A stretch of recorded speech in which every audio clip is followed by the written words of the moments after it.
नमस्कार. राज्यातील शेतकऱ्यांसाठी महत्त्वाच्या शेतीविषयक बातम्या. या बातमीपत्रात महत्त्वाच्या शेतीविषयक योजना तसेच शासनाने दिलेलं अनुदान याविषयी सविस्तर या बातमीपत्रात आपण बघूया. सुरुवात करू. फळपीक विमा योजनेत 23% बनावट अर्ज बाद. प्रत्यक्षात फळबागेची लागवड नसणे, उत्पादनक्षम बाग नसताना विमा संरक्षण घेतल्याचे स्पष्ट.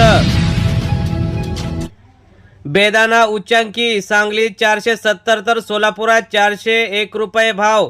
7 कोटींची उलाढाल. उत्पादन 30 ते 40% घटल्याने दरात तेजी.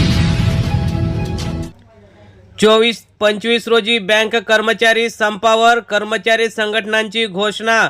IBA बरोबरची बोलणी रखडली. ग्रॅज्युटीची मर्यादा वाढवण्याची मागणी. प्रधानमंत्री सूर्यघर योजनेचा 1,92,000 घरांना लाभ. मुख्यमंत्री देवेंद्र फडणवीस यांची काल माहिती. अनेकांना लाभ मिळणार. मविया महायुतीत राजकीय धुळवड. पटोले यांची शिंदे अजित पवार यांना मुख्यमंत्री पदाची ऑफर. उद्धव ठाकरेंनी विधान परिषदेत बोलवावे. बावनकुळे. राज्यात तापमानाचा टॉप गिअर. ब्रह्मपुरी 42 अंश. पुणे, अकोला, मालेगाव, चंद्रपूर 40 अंशाच्या वर तापमान गेलं. आता 7/12 होणार जिवंत. महसूल विभाग राज्यात करणार वारसदारांच्या नोंदी. मृत शेतकऱ्यांच्या वारसांना मिळणार शासकीय योजनांचा लाभ. दुधाचे 339 कोटींचे अनुदान सोमवारपासून होणार जमा. दुग्ध व्यवसाय विकास आयुक्त प्रशांत मोहड यांची माहिती. CCI आजपासून गुंडाळणार कापूस खरेदी. कापूस बाजारात दर दबावात येण्याची शक्यता. आता दर कितीवर जाणार याची उत्सुकता.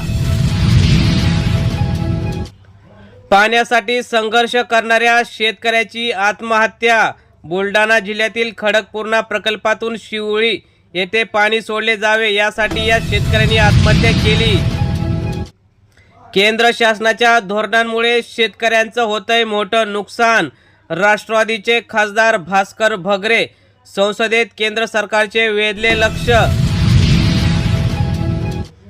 शिरोळ तालुक्यात चाऱ्याची किलोने विक्री. हिरव्या चाऱ्याला मागणी. चाऱ्याच्या उसाला 30 रुपये 40 पैसे दर मिळतोय. कारखान्यांचे 6 लाख टन साखर निर्यातीचे करार. देशांतर्गत बाजारातील दरवाढीने गती मंदावली. केंद्राने साखर निर्यातीस परवानगी दिली. मुंबई ठाण्यातील शेतकरी आठवडे बाजार गुंडगिरीच्या दावणीला. पुणे जिल्ह्यातील 2 आठवडे बाजार बंद. अनधिकृत फेरीवाले गुंडांची दादागिरी. तर शेतकरी बांधवांनो, ह्या होत्या आजच्या महत्त्वाच्या अशा शेतीविषयक झटपट बातम्या. अशाच बातम्यांसाठी चॅनल सबस्क्राईब करून व्हिडिओ नक्की लाईक करा. धन्यवाद. जय जवान, जय किसान, जय हिंद, जय महाराष्ट्र.